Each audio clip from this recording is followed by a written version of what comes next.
तो स्टूडेंट आप लोग काफी दिनों से मेरे पास कमेंट कर रहे थे सर 7 मार्च को मेरा क्या है अंग्रेजी का पेपर है। अंग्रेजी का पेपर बिल्कुल भी समझ में नहीं आ रहा है सर। कमेंट कर रहे थे सर अंग्रेजी कोई ऐसा वायरल पेपर बनाइए, बिल्कुल इसी प्रकार का पेपर हमारे सामने 7 मार्च को आया। तो आप लोग के भारी डिमांड पे आपके सामने देख सकते हैं इंग्लिश का, यहाँ पे देख सकते हैं बिल्कुल वायरल पेपर आपके सामने आ गया है। देख सकते हैं 7 मार्च को 100% ऐसा ही पेपर आपको देखने के लिए मिलेगा। बिल्कुल वायरल मॉडल पेपर है 7 मार्च 2025 का। यहाँ पे देख सकते हैं इसका कोड भी आपको दिया गया है 817 DK दिया गया, इसका कोड देख सकते हैं। और इस कोड का जो पेपर होता है बिल्कुल कॉमन पेपर होता है। कोड का जो पेपर का प्रश्न होता है वो हर जिले में क्या होता है लड़ता है। तो यहाँ पे देख सकते हैं बिल्कुल वायरल पेपर यहाँ पे आपके सामने आ गया। देख सकते हैं 2025 इंग्लिश लिखा हुआ और इंग्लिश स्टूडेंट का सपना है कि इंग्लिश में उन्हें 70 में 70 नंबर मिले। तो इस most important viral model paper को जरूर देखिएगा। यहाँ पे देख सकते हैं ये जो पूरा पेपर है 9 पेजों में दिया गया है। आपको मैं दिखाने की भी कोशिश करता हूँ, बिल्कुल इसी प्रकार का पेपर आपके सामने आएगा। यहाँ पे देख सकते हैं सभी प्रकार का प्रश्न दिया गया है। पूरा जो पेपर है 9 पेजों में दिया गया है। लॉन्ग क्वेश्चन आंसर भी दिया गया है। यहाँ पे देख सकते हैं ट्रांसलेशन भी दिया गया है।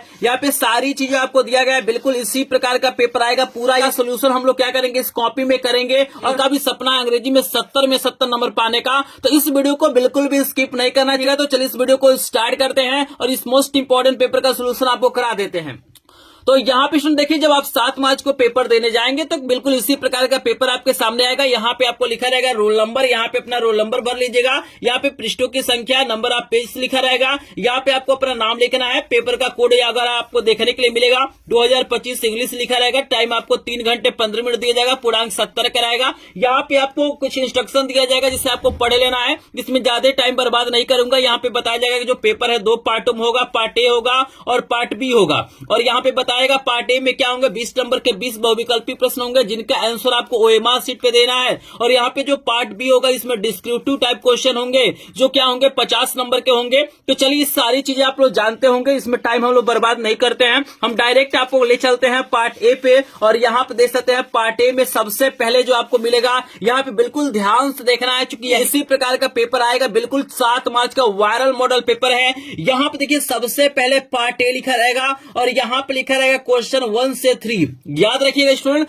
यहाँ पे क्वेश्चन 1 से 3 आपको लिखा रहेगा और बोलेगा हम यहाँ पे एक पैसेज आपको देंगे और इस पैसेज को पढ़ के आप लोग क्वेश्चन नंबर 1, 2, 3 का आपको आंसर देना है। यहाँ पे बता दूं कि ये जो पैसेज आएगा बिल्कुल अनसीन पैसेज होगा, मतलब ये किताब से नहीं रहेगा। आपको याद रखना है। याद रखिएगा बोर्ड परीक्षा में बिल्कुल ध्यान से पैसेज पढ़िएगा क्योंकि इसी में सारे आंसर आपको दिए रहेंगे। जैसे यहाँ पे देखिए आप लोग ध्यान से पढ़ लीजिए। और यहाँ पे देखिए जैसे पहला प्रश्न आपसे पूछा गया है कि what was the punishment for a small offence in England during the olden days. तो यहाँ पे बता रहा है कि पुराने समय में छोटे से गलती के लिए इंग्लैंड में कौन सा पनिशमेंट दिया जाता था। तो यहाँ पे देखिए पहला लिखा गया इम्प्रिजमेंट दिया गया है, दूसरा फाइन दिया गया है, तीसरा एक्सिल दिया गया है और चौथा आपको हैंगिंग दिया गया है। तो आपको करना क्या है ना, यहाँ पे कोई ना कोई क्या करना, आपको एक वर्ड उठाना है। जैसे जो भी क्वेश्चंस में क्या है वर्ड दिए गए हैं उसमें से कोई ना कोई एक वर्ड उठाना है और उसी के आसपास आपको आंसर मिल जाएगा। हम थोड़ा सा जूम कर लेते हैं ताकि आपको और क्लियर दिखाई दे। यहाँ पे फाइनली हमने थोड़ा सा जूम कर लिया है और यहाँ पे देखिए आपको लिखा हुआ है punishment for a small offence.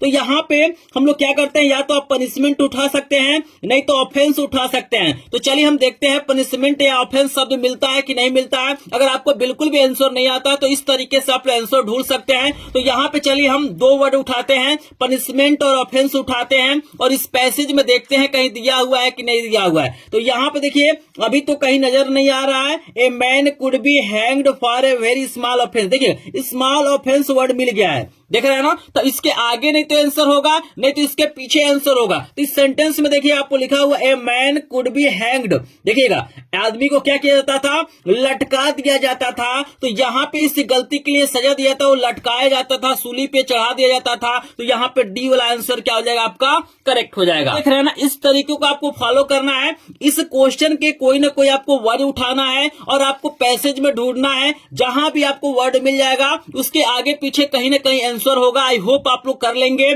चलिए जैसे दूसरा वाला भी आपको ट्राई करके दिखा देते हैं। बिल्कुल तरीका बता रहा हूं, इस तरीके को फॉलो करेंगे तो अगर आपको कुछ भी नहीं आता है फिर भी इंग्लिश में बढ़िया नंबर पा जाएंगे। जैसे दूसरा लिखा गया है who were the keepers of the law in England during the olden days. अब देखिएगा कीपर्स ऑफ द लॉ। हम लोग क्या करेंगे, एक वर्ड उठाएंगे, तो यहाँ पे मेन वर्ड उठा लेते हैं, कीपर्स ऑफ लॉ हम उठा लेते हैं, क्योंकि यही इसका मेन वर्ड है। तो यहाँ पे चलिए कीपर्स ऑफ लॉ हम क्या करते हैं, ढूंढते हैं। तो यहाँ पे तो पहले लाइन में तो हमारा मिलेगा नहीं, हम यहाँ पे देखते हैं, द लिखा हुआ है the sheriffs who are the keepers of law. देख रहे हैं ना, यहाँ पे हमारा वर्ड मिल गया, द कीपर्स ऑफ लॉ, ये हमारा मिल गया। अब इसी के आगे पीछे हमारा क्या होगा, आंसर होगा। तो देखिए हु से पहले आपको लिखा हुआ है, यहाँ पे हु दिया हुआ है ना जी, हु वर द, मतलब पूछ रहा है कौन था, तो यहाँ पे दिया हुआ है द शेरिफ्स, जो शेरिफ्स थे वही क्या थे, और कीपर्स ऑफ लॉ थे। तो यहाँ पे हमारा करेक्ट आंसर क्या हो जाएगा, शेरिफ्स हो जाएगा। क्लियर है सभी को, तरीका समझ में आ रहा है। तीसरा प्रश्न भी आप देख सकते हैं, बिल्कुल आपको ट्रिक बताऊंगा, तरीका बताऊंगा कि आप लोग इंग्लिश में कैसे बढ़िया नंबर पाएंगे। तो यहाँ पे दिया गया, why did a man run away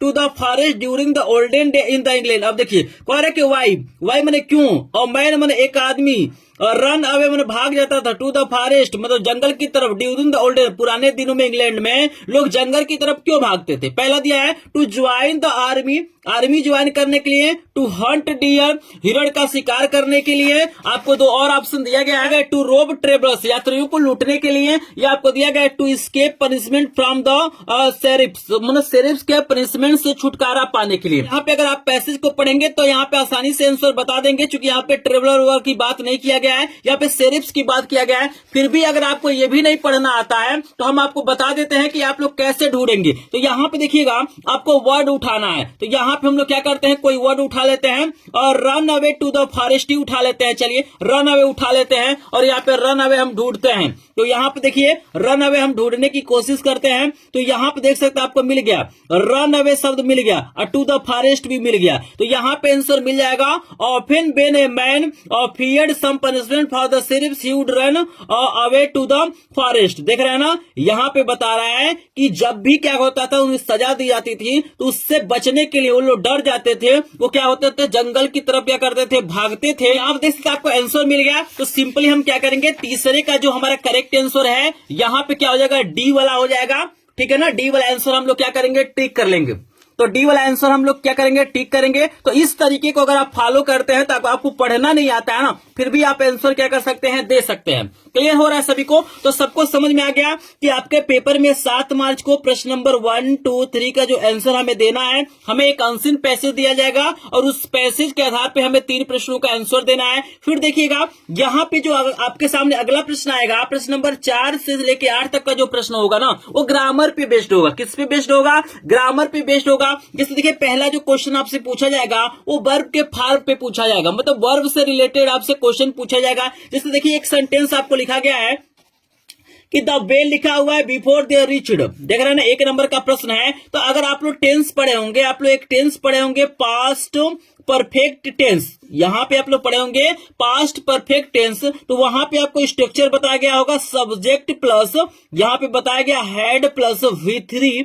ठीक है ना, हेड प्लस V3, और प्लस यहाँ पे क्या होता है, V4 लगता है, जिसमें पहले शब्द आता है उसमें V4 लगता है, फिर आपका होता है प्लस सब्जेक्ट प्लस क्या होता है, V2 होता है। तो वही वाला हमारे पास यहाँ पे क्या है, सेंटेंस है। ये डॉक्टर के आने से पहले मरीज मर चुका था, पढ़े है ना जी, डॉक्टर के आने से पहले मरीज मर चुका था। चूंकि जनरल टेंस पढ़ा जाता है तो इस सेंटेंस का यूज जरूर किया जाता है इस टेंस में। तो यहाँ पे क्या लिखते हैं, patient had dead before the doctor केम। तो मैंने पहले जो काम पहले खत्म होता है उसको पास्ट परफेक्ट में बनाते हैं, और जो काम बाद में समाप्त होता है उसे क्या कहते हैं, पास्ट इंडिफिनिट में बनाते हैं। तो वही यहाँ पे चीज लिखा हुआ है। देखिए है क्या है, पास्ट इंडिफिनिट है, इसके पहले क्या लगेगा, पास्ट परफेक्ट लगेगा। तो हैड प्लस V3 लगता है, तो यहाँ पे बी वाला करेक्ट आंसर हो जाएगा। तो इसी तरह का प्रश्न पूछेगा, आपको प्रेजेंट इंडिफिनिट से उठा देगा, पास्ट इंडिफिनिट से उठा देगा, वर्ब के फॉर्म से रिलेटेड कोई ना कोई एक प्रश्न बोर्ड परीक्षा में आएगा। तो 4 नंबर के जो प्रश्न आपके सामने आएगा वो वर्ब से रिलेटेड आएगा। तो टेंस का स्ट्रक्चर थोड़ा सा देख लीजिएगा, क्योंकि जनरली क्या होता है ना,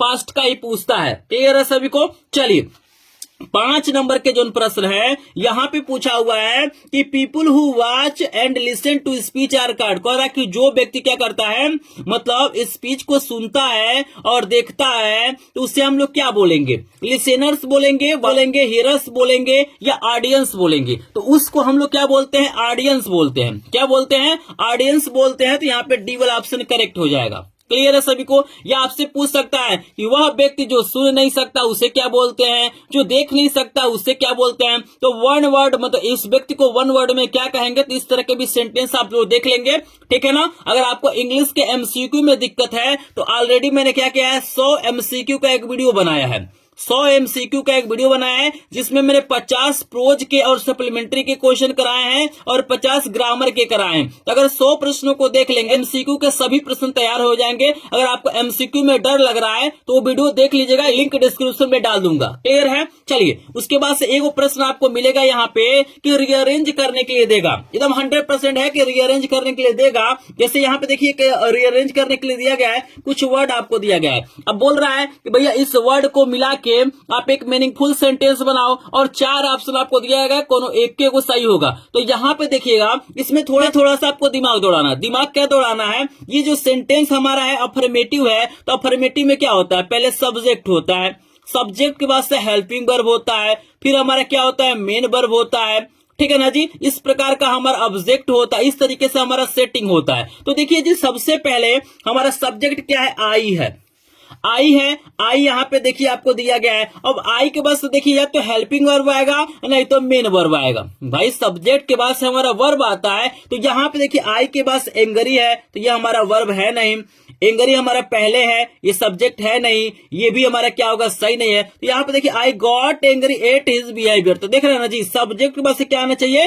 वर्ब आना चाहिए। वैसे देखिए इसका आप लोग निकालिए अर्थ, इसका निकालिए, इसका निकालिए, तीनों में से किसी का अर्थ नहीं निकलेगा, लेकिन इसका हमारा सही अर्थ निकलेगा, तो हमारा ए वाला ऑप्शन बिल्कुल करेक्ट हो जाएगा। थोड़ा सा दिमाग दौड़ाएंगे, कुछ न कुछ आपको अंतर मिल जाएगा। ये जो स्ट्रक्चर इसको फॉलो करेंगे तो आसानी से इसका आंसर आप लोग दे लेंगे। क्लियर है सभी को। चलिए आगे चलते हैं, बिल्कुल आसानी से समझ में आएगा। पूरा 70 नंबर का पेपर है, एक एक प्रश्न आपको समझ में आएगा। बस वीडियो को ध्यान से देखिएगा और पूरे यूट्यूब पे ढूंढ लीजिएगा, इतने अच्छे से आपको कोई नहीं समझाएगा। क्लियर है सभी को। चलिए एक प्रश्न आपसे पूछेगा, मिस स्पेल्ड पूछेगा या करेक्टली स्पेल्ड पूछेगा। मतलब मिस स्पेल्ड मैंने आपको 4 गो वर्ड मीनिंग देगा और कहेगा बताओ इसमें कौन गलत है, या आपको दे सकता है चारों में से पूछ देगा कौन सही है, 3 ठो गलत दे देगा, 1 सही पूछ लेगा।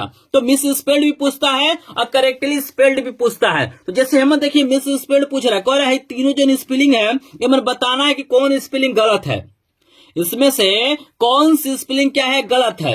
तो यहाँ पे आप लोग कमेंट सेक्शन में बताइए कौन सी स्पेलिंग गलत है। तो यहाँ पे मैं आपको बता दूं कि यहाँ पे चारों जो स्पेलिंग आपको दिया गया वो चारों सही है, लेकिन यहाँ पे देखिएगा आपको ऐसे पूछेगा, आपको दे देगा LANGUEGE,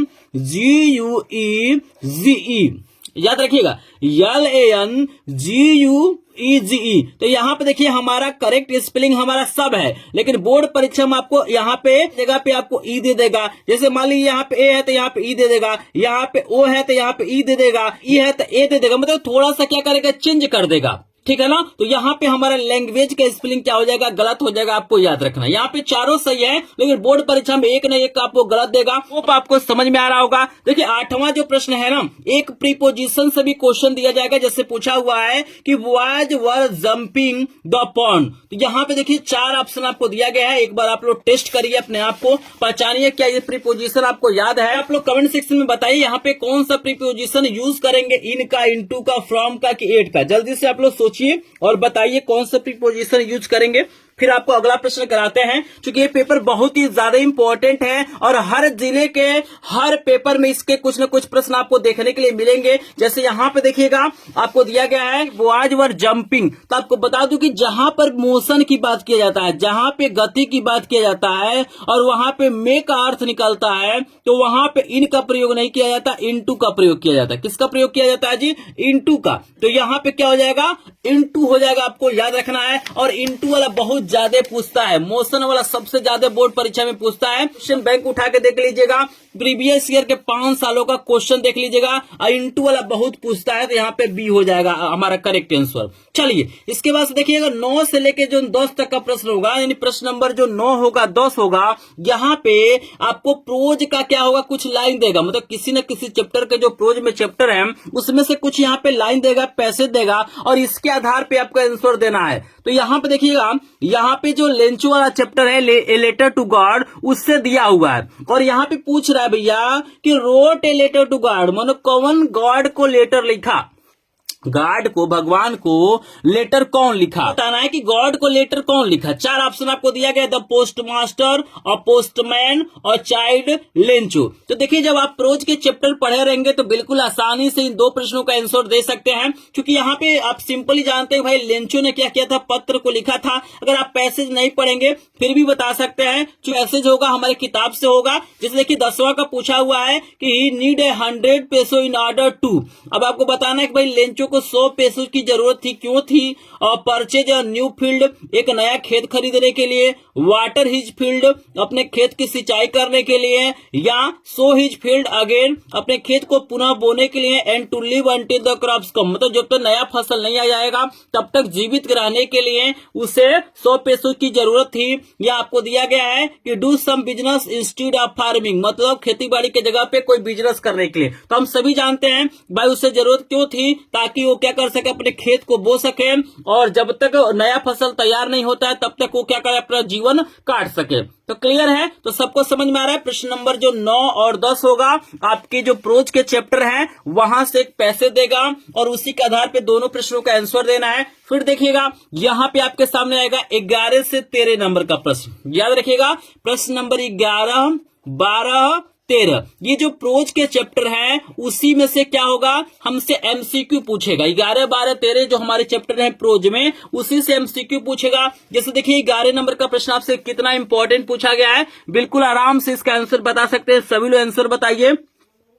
प्रश्न है कि how much money did Lencho ask for, मतलब गॉड से लेंचो ने कितना मनी मांगा था, 100 पेसो, 1000 पेसो, 70 पेसो या 500 पेसो? जल्दी से बताइए, बहुत ही शानदार प्रश्न है। तो अभी यहाँ पे एक जिक्र आया है, यहाँ पे देखिए आपको दिखाई दे रहा है, यहाँ पे 100 पेसो है, तो उसने कितना मांगा था, 100 पेसो मांगा था, आपको याद रखना है। चलिए पेपर के पेज को पलटते हैं और हम लेके चलते हैं 12 नंबर का प्रश्न। बहुत ही ज्यादा इंपॉर्टेंट प्रश्न है, वीडियो को स्किप नहीं करना है। अगर आप स्किप कर देंगे वीडियो का तो आपका भी यहाँ पे 7 मार्च को इंग्लिश में नंबर कम आ सकता है। यहाँ पे प्रश्न दिया गया है कि according to Mandela what is the greatest wealth of a nation, किसी भी राष्ट्र के लिए सबसे बड़ा धन क्या हो सकता है मंडेला के अनुसार? तो 4 ऑप्शन आपको दिया गया है, मिनरल्स दिया गया है, जेम्स दिया गया है, डायमंड दिया गया है, पीपल दिया गया है। तो आप लोग कमेंट सेक्शन में बताइए सबसे बड़ा धन किसी भी नेशन के लिए क्या हो सकता है? तो वहां के लोग हैं, तो यहाँ पे पीपल बिल्कुल करेक्ट आंसर डी वाला हो जाएगा। क्लियर है सभी को?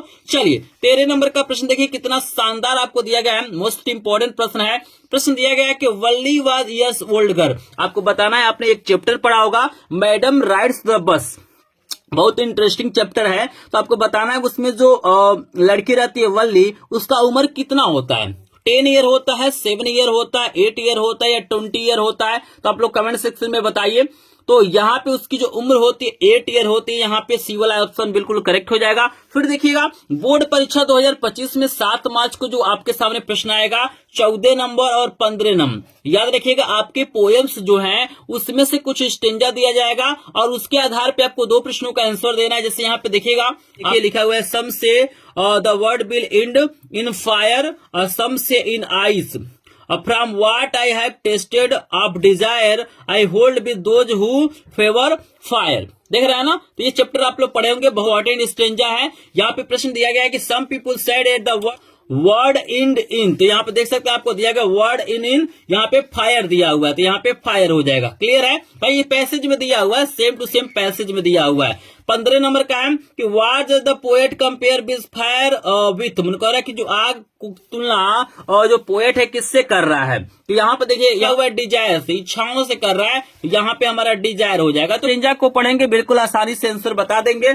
आई होप आपको समझ में आ रहा होगा। चलिए हम लेके चलते हैं आपको यहाँ पे 16 से लेके 20 तक का प्रश्न दिखा देते हैं। और याद रखिएगा ये जो पार्ट है ना 16 से लेके जो 20 तक के प्रश्न होंगे बहुत ही ज्यादा इंपॉर्टेंट होते हैं, ठीक है ना? यहाँ पे देखिएगा आपको ये जो प्रश्न पूछे जाते हैं ये सप्लीमेंट्री से पूछे जाते हैं, जैसे नहीं ट्रिकी वो कुत्ता वाला चैप्टर है, ठीक है ना? और बहुत सारे चैप्टर है, हरी सिंह वाला है, द थिप्स स्टोरी है, उससे रिलेटेड यहाँ पे प्रश्न पूछे जाएंगे सप्लीमेंट्री का। तो इनको बिल्कुल ध्यान से देखिएगा। जैसे पूछा हुआ कि हु वाज मिस्टर हैरियट, आपको बताना है कि मिस्टर हैरियट कौन थे?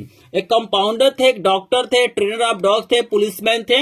ये ट्रिकी वाला जो चैप्टर है ना उसी से लिया गया है। आपको याद रखना है कि मिस्टर हैरियट क्या थे? एक डॉक्टर थे, ठीक है ना, बी वाला करेक्ट हो जाएगा। और 17 नंबर का पूछा हुआ कि who came with a small bundle of note one evening, एक शाम को बंडल ऑफ नोट मतलब एक छोटे से नोट के बंडल के साथ कौन आता है? द थीव्स आता है, पब्लिशर आता है, अनिल आता है और मास्टर आता है। तो अनिल क्या होता आता है? तो सी वाला करेक्ट आंसर हो जाएगा। 18 नंबर का है कि what kind of citizen was Horace Denby thought. तो आपको बताना है कि हॉरेस डेनबी जो थॉट था वो किस प्रकार का सिटीजन था? डिसऑनेस्ट था, काइंड हार्टेड था, पुअर था, ऑनेस्ट था। तो ऑनेस्ट था, आपको याद रखना है, डी वाला करेक्ट है। 19 नंबर का प्रश्न है कि what type of man Griffin. आपको बताना है कि जो भाई ग्रिफिन थे वो किस तरह के व्यक्ति थे? ब्रिलियंट साइंटिस्ट थे, लॉलेस पर्सन थे, both and B, none of this. बताइए सभी लोग कमेंट सेक्शन में, बहुत इंपॉर्टेंट प्रश्न मैं करा रहा हूं। चलिए, यहाँ पे दोनों ऑप्शन करेक्ट है। वो एक क्या थे? ब्रिलियंट साइंटिस्ट होने के साथ साथ वो लॉलेस पर्सन थे। तो यहाँ पे सी वाला करेक्ट आंसर हो जाएगा। 20 नंबर का प्रश्न है कि रिचर्ड इब्राइड वाज। देखिए, आपको बताना है कि जो रिचर्ड इब्राइड थे वो क्या थे? एक एक्टर थे, एक सिंगर थे, एक डॉक्टर थे, एक साइंटिस्ट थे। तो 20 नंबर प्रश्न का आंसर आप लोग मुझे कमेंट सेक्शन में बताइएगा। अगर आप भी अंग्रेजी पढ़ते हैं और आपका भी सपना है कि भाई अंग्रेजी में आपको 70 में 70 नंबर मिले और एक टॉपर स्टूडेंट आप बने, अंग्रेजी में आप लोग टॉप करें, तो इस प्रश्न का आंसर जरूर बताइएगा अगर आपको पता होगा तो, जिससे मुझे ये पता चल जाएगा कि आप लोग अंग्रेजी को लेकर सीरियस हैं और आप लोग अच्छे से पढ़ाई कर रहे हैं। आई होप आपको 20 प्रश्न समझ में आ गया होगा। जो लोग वीडियो को अभी तक लाइक नहीं किए होंगे प्लीज वीडियो को लाइक कर देंगे। चैनल पे पहली बार आए होंगे तो चैनल को सब्सक्राइब करेंगे। अभी आगे मैं बताऊंगा पार्ट बी में जो क्वेश्चंस आएंगे उनको भी देख लीजिएगा। अभी मैं तरीका बताऊंगा कि कैसे क्या करना, आपको आंसर ढूंढना है, क्योंकि बहुत सारे ऐसे स्टूडेंट होते हैं जिनको पढ़ना इंग्लिश नहीं आता है, वो अंग्रेजी को अच्छे से समझ नहीं पाते हैं। तो कैसे क्वेश्चन का आंसर ढूंढेंगे वो तरीका भी आपको मैं बताऊंगा। तो वीडियो को बिल्कुल भी आपको स्किप नहीं करना है। आपको बता दूं जो पार्ट बी आएगा यहाँ पे लिखा रहेगा रीडिंग और आपको देगा read the following passage carefully and answer the questions. याद रखिएगा, पार्ट बी में आपको यहाँ पे एक पैसेज दिया जाएगा और इसके आधार पे क्या करना, आपको आंसर देना है। आपको तरीका मैं बताऊंगा कैसे आंसर ढूंढेंगे। और बता दूं कि ये जो पैसेज होगा वो अनसीन होगा, मतलब आपकी किताब से नहीं होगा। तो सभी लोग इसको ध्यान से पढ़ लीजिए, ठीक है ना। जैसे देखिए, पहला प्रश्न जो आपको दिया गया है 2 नंबर का प्रश्न है कि what should we do to get success in life. देखिए, आपको दिया गया है भाई हमें जीवन में सफल होने के लिए क्या करना चाहिए। तो यहाँ पे देखिए आपको लिखा हुआ है, आपको यहाँ पे सक्सेस वर्ड क्या करना, उठाना है, चाहे गेट सक्सेस उठा लेना है और इसके आसपास आपको आंसर ढूंढना है। जैसे दिया गया है आपको लिखा हुआ है यहाँ पे सक्सेस वर्ड मिल गया। देख रहे हैं, हमने बोला है कि आपको सक्सेस वर्ड उठाना है। जो भी इंपॉर्टेंट वर्ड आपको नजर आएगा उसको उठाना है। अगर हो सकता है अगर इससे आपको आंसर नहीं मिलता है तो इसी में का कोई दूसरा वर्ड उठा लीजिएगा। तो सक्सेस मिल गया, देख लीजिए। अब इसी के आसपास इसी सेंटेंस में आंसर होगा। जैसे लिखा हुआ है to try is the first step to ladder of success. देखिएगा, कोशिश करना क्या है, किसी भी सफलता का प्रथम सीढ़ी है। तो पहले का आंसर यहां से हमारा लेकर यहां तक हो जाएगा। बस आंसर डाल के इसे क्या करना है, लिख देना है, ठीक है ना। अभी मैं आपको बोर्ड की कॉपी में भी बता दूंगा कैसे लिखना है। पहले आपको आंसर छाट के दिखा दूं। फिर दूसरा लिखा हुआ है कि what type of life did the great man of the world lead. बताना है कि जो ग्रेट मैन होते हैं वो किस तरह का लाइफ क्या करते हैं, लीड करते हैं। तो यहाँ पे हमें कोई ना कोई वर्ड उठाना है। तो हम क्या करते हैं, मेन वर्ड हमको लग रहा है कि ग्रेट मैन हो जाएगा। तो ग्रेट मैन वर्ड को हम उठाते हैं और ढूंढते हैं इस पैसेज में कहां पे है। तो यहाँ पे पहले वाले में तो है नहीं, दूसरे वाले लाइन में भी नहीं है, तीसरे वाले में ये देखिए मिल गया। देखिए ग्रेट मैन मिल गया ना। अब इसी के आसपास आंसर मिलेगा। तो लिखा हुआ all the great man of the world led very diligent life. देखिए ये पूरा हमारा आंसर हो जाएगा, यहां से लेके यहां तक है दूसरा का क्या हो जाएगा जी, आंसर हो जाएगा। तो समझना तरीके को आप लोग फॉलो करिए, वर्ड को ढूंढिए, उसी के आगे पीछे आपको आंसर मिल जाएगा। बिल्कुल आसानी से आप लोग इंग्लिश का पेपर दे देंगे। फिर देखिए तीसरा प्रश्न आपको दिखा देते हैं। तीसरा है कि who is bound to reap the reward of his effort. अब देखिएगा, अब यहाँ पे क्या करेंगे, यहां पर भी हम लोग क्या करेंगे, कोई ना कोई क्या करेंगे, वर्ड उठाएंगे। तो यहां पे हम लोग बाउंड टू रीप उठा लेते हैं, क्योंकि मेन वर्ड क्या है, बाउंड टू रीप है। आप चाहे तो रिवार्ड भी उठा सकते हैं। तो बाउंड टू रीप हम लोग क्या करते हैं, ढूंढते हैं। तो यहां पे बाउंड टू रीप अभी मिल जाएगा कहीं ना कहीं। तो यहां पे देखिए मिल गया बाउंड टू रीप। देख रहे हैं ना भाई, इस सेंटेंस में आपका आंसर है। तो आपको लिखा हुआ one who work in bound to reap the rewards of one seafood. तो यहां से यहां तक आंसर है। देखिए कितना आसान है, ये तीसरे का क्या हो जाएगा, आंसर हो जाएगा। बस आपको थोड़ा सा तरीके को आपको फॉलो करना है। अंग्रेजी में कुछ नहीं जानते हैं, अगर इस तरीकों को फॉलो करेंगे तो बिल्कुल आराम से आप लोग आंसर ढूंढ लेंगे। कि तीनों प्रश्नों का मैंने आंसर ढूंढ लिया, चौथा भी हम आपको बता देते हैं। अब हेमंत देखिए, आपको लिखा हुआ है भाई इसका मीनिंग बताना है, प्रेवाची बताना है। तो डिस्ट्रॉय मन होता है बर्बाद करना, याद रखिएगा, डिस्ट्रॉय मन होता है नष्ट करना, बर्बाद करना। तो डिस्ट्रॉय का दूसरा मीनिंग आपको बताना, ये पैसेज में ही दिया होगा। तो डिस्ट्रॉय का देखिए यहाँ पे लिखा हुआ है रून लिखा हुआ, तो इसका भी मतलब क्या होता है, बर्बाद करना या नष्ट करना। क्लियर है। तो देखिए हमने क्या किया, इस पैसेज के माध्यम से 1 2 3 4 प्रश्नों का आंसर दे दिया, और यहाँ पे हमको मिल जाएगा 2 2 4 2 6 7 नंबर। देखिए 7 नंबर का हमने यहाँ पे 7 नंबर का आपको क्वेश्चन बता दिया। अब चलिए हम थोड़ा सा आपको पेपर में भी बता देते हैं कि कैसे लिखना है। देखिए कुछ इस प्रकार का कॉपी आपको मिलेगा। सबसे पहले यहाँ पे एक लाइन खींच लेना है और यहाँ पे डाल देना आंसर नंबर 1, ठीक है ना। और यहाँ पे ABCD करके हमारे पास 4 प्रश्न है, तो यहाँ पे A करके हमें आंसर लिख लेना है जो मैंने बताया है। यहाँ पे B का आंसर लिख लेना है, C का आंसर लिख लेना है, D का आंसर लिख लेना है। या D वाला भी मैं दिखा देता हूं। यहाँ पे देखिए हमने थोड़ा सा बड़ा लिखा है, लेकिन आपको बड़ा लिखने की जरूरत नहीं है। यहाँ पे सिंपली जो हमने आंसर आपको दिखाया है बस वही आंसर आपको लिखना है, याद रखना है। आपको ज्यादा बड़ा लिखने की जरूरत नहीं है। अब चलिए हम दूसरा प्रश्न का भी सोल्यूशन आपको करा देते हैं। तो यहाँ पे देखिए जो दूसरा प्रश्न होगा, यहाँ पे आपको या तो लेटर लिखने के लिए बोलेगा या आपको क्या करेगा, यहाँ पे एप्लीकेशन लिखने के लिए बोलेगा। 4 नंबर का प्रश्न होगा। तो यहाँ पे देख सकते हैं लेटर आप लोग तैयार कर सकते हैं कि write a letter to your father requesting him to send you 1000 rupees to buy books. मतलब अपने फादर को क्या करना, आपको लेटर लिखना है ताकि आपको वो 1000 रुपए भेज सके किताब खरीदने के लिए, ठीक है ना। या आप चाहे तो एप्लीकेशन लिख सकते हैं, अपने प्रिंसिपल जो कॉलेज के प्रिंसिपल है उन्हें क्या करना, रिक्वेस्ट करना है कि आपके जो क्लास है उसमें कुछ एक्स्ट्रा क्या करें, फर्नीचर क्या करें, प्रोवाइड करें। तो हम आपको एप्लीकेशन लिख के दिखा देते हैं कि किस प्रकार आप एप्लीकेशन लिखेंगे। बाकी चीजें आप लोग लिख सकते हैं। सबसे पहले आपको डाल देना आंसर नंबर 2 और यहाँ पे लिखना है 2, यहाँ पे लिखना है द प्रिंसिपल। जो भी स्कूल का नाम है स्कूल का नाम लिखेंगे डियर सर या सिर्फ सर लिख देंगे। देखिए मैंने लिखा है कि we would like to bring your kind notice that the desk and chairs of college classroom are getting very old. मतलब यहाँ पे बताया जा रहा है कि मैं आपका ध्यान मतलब खींचना चाहता हूं कि जो हमारे क्लास के क्या है, डेस्क है, चेयर है, ठीक है ना, वो पूरी तरह से क्या हो गए हैं, बहुत पुराने हो गए हैं। तो डेस्क आर बैडली स्क्रेच्ड, मतलब उस पर बहुत बुरी तरह से क्या हो गया, स्क्रेच आ गया है। तो chairs are out of balance, मतलब जो चेयर्स हैं वो क्या हो रहे हैं, अच्छे से खड़े नहीं हो पा रहे, वो खराब हो चुके हैं। So we request you kindly arrange the new furniture for our class to avoid any mishap in the class. यहाँ पे देखिए इस तरीके से आपको सिंपली एक छोटा सा एप्लीकेशन लिखना है, बहुत बढ़ा चढ़ा के आपको एप्लीकेशन नहीं लिखना है। क्लियर है। आप चाहे तो शुरुआत कर सकते हैं कि I beg to say that, आप चाहे तो ये लिख सकते हैं कि most respectfully I beg to say that, और डैट के बाद से ये पूरा लाइन आप लिख सकते हैं। आप अपनी भाषा में सिंपली लिख सकते हैं। यहाँ पे आपको डेट लिखना है, थैंकिंग यू लिखना है और योर्स एविडेंटली लिखना है, लेकिन आपको अपना नाम नहीं लिखना, आपको याद रखना आपको XYZ ही लिखना है। आई होप आप लोग इसके मदद से आप लोग एप्लीकेशन लिख सकते हैं।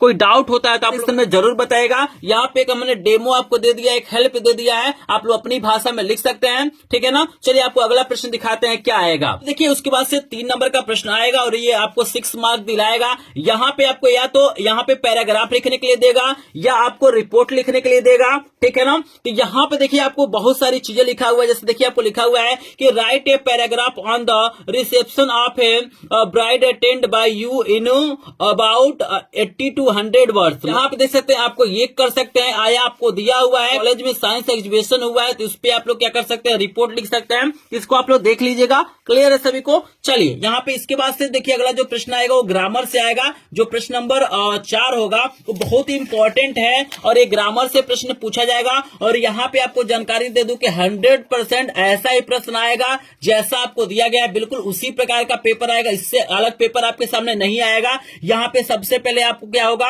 यहाँ पे इनडायरेक्ट में बदलने के लिए देगा, उसके बाद से यहाँ पे पैसिव वॉइस देगा और यानी एक्टिव से पैसिव बनाना है, उसके बाद पंचुएट करने के लिए देगा, उसके बाद से आपको यहाँ पे इंग्लिश में ट्रांसलेशन देगा। तो सबसे पहला देखिए आपको लिखा हुआ है कि rewrite the following by changing into indirect speech में बदलना है, और ये इंटरोगेटिव सेंटेंस है। और आपको लिखा हुआ है कि रश्मि said to the stranger what is your name and where do you live। अभी इसका मैं आंसर आपको दिखा देता हूं, और पैसिव वॉइस में बदलना है कि he has answered all the questions, और इसको पंक्चुएट करना और इसको ट्रांसलेट करना है। तो हम चलिए आप कॉपी पे लेके चलते हैं और वहां पे आपको सारा सोल्यूशन आपको करके दिखा देते हैं। आपको डाल देना आंसर नंबर 4, और यहाँ पे ए वाला हमको क्या दिया हुआ है, इनडायरेक्ट में बदलना है। तो यहाँ पे देखिए हमारे सामने क्या है, हमारे सामने है कि रश्मि सेड टू द स्ट्रेंजर। तो आपको बता दूं कि यहाँ पे इंटरोगेटिव में क्या होता है, सेड को क्या करते हैं, सेड टू को आस्क्ड में बदलते हैं। तो यहाँ पे देखिए मैंने लिखा है रश्मि आस्क्ड द स्ट्रेंजर, और यहाँ पे जो क्वेश्चन वर्ड होता है उसी को कनेक्टिंग वर्ड बनाते हैं, मतलब इसी से कनेक्ट करते हैं,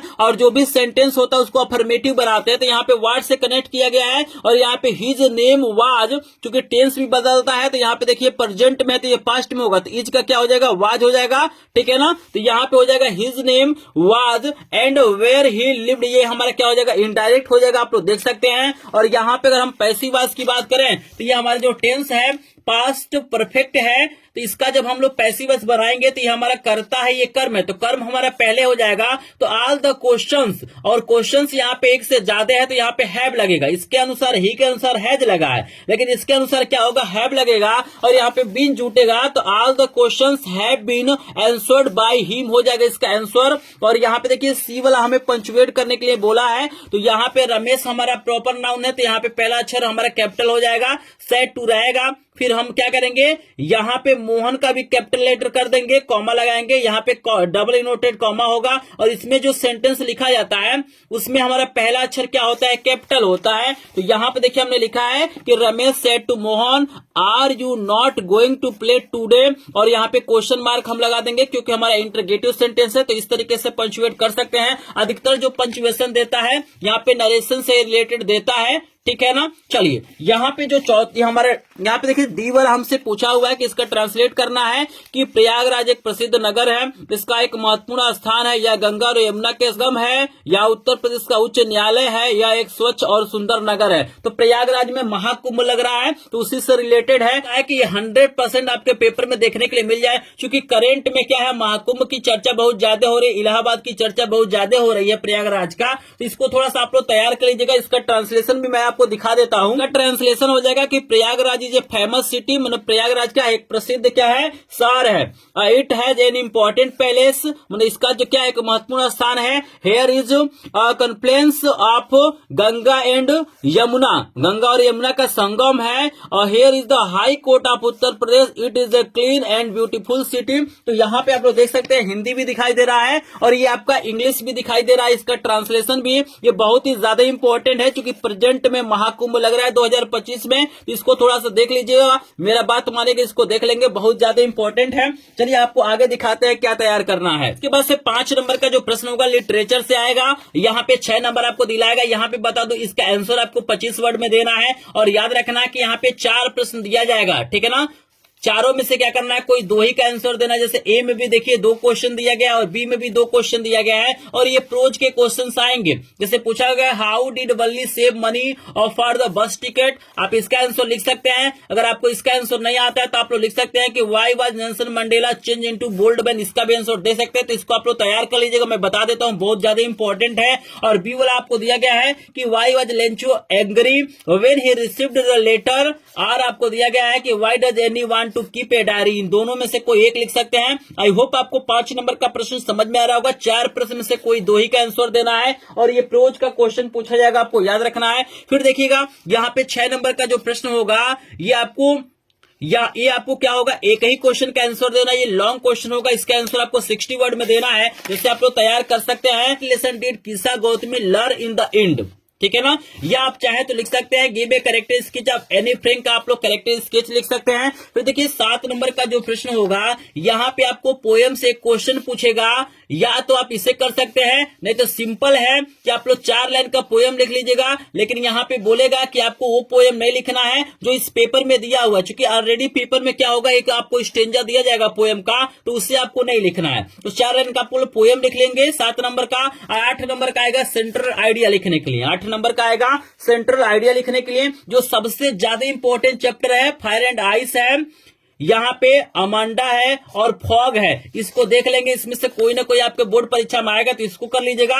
और 9 नंबर के जो प्रश्न होगा, यहाँ पे आपको 2 प्रश्न पूछा जाएगा, किसी एक ही का आंसर देना है और ये सप्लीमेंट्री से आएगा। जैसे पूछा हुआ है कि what did the doctor do to cure Tricki, या आप लिख सकते हैं कि how Max manage to come inside the room and why, इसका भी आंसर आप लोग दे सकते हैं। और 10 नंबर का होगा सप्लीमेंट्री से पूछा जाएगा, एक ही प्रश्न का आंसर देना है और ये लॉन्ग क्वेश्चन होगा। जैसे यहाँ पे पूछा हुआ है कि give a characteristic sketch of Matilda तैयार कर सकते हैं, या आप लोग how did Richard the bright mother help him, इसको तैयार कर सकते हैं। तो ये पूरा क्या है, 70 नंबर का अंग्रेजी का पेपर है और 100% ऐसा ही पेपर क्या होगा, आपको 7 मार्च को देखने के लिए मिलेगा। क्योंकि ये क्या है, बिल्कुल रियल क्या है, मॉडल पेपर है। 7 मार्च 2025 का अंग्रेजी का। आई होप आपको ये पूरा प्रश्न समझ में आया होगा। प्रश्न समझ में आया होगा तो प्लीज वीडियो को लाइक कर देंगे। चैनल पे पहली बार आए होंगे तो चैनल को सब्सक्राइब करेंगे। किसी प्रश्न का आंसर आपको नहीं समझ में आया होगा तो कमेंट सेक्शन में जरूर बताइएगा। कि अंग्रेजी के 100 एमसीक्यू का क्वेश्चन, 100 एमसीक्यू का इंपॉर्टेंट वीडियो नहीं देखा है तो स्क्रीन पे आपको ये वीडियो दिखाई दे रहा है, वहां पे क्लिक करके देख सकते हैं। तो चलिए मिलते हैं नेक्स्ट वीडियो में, तब तक के लिए आप सभी का धन्यवाद।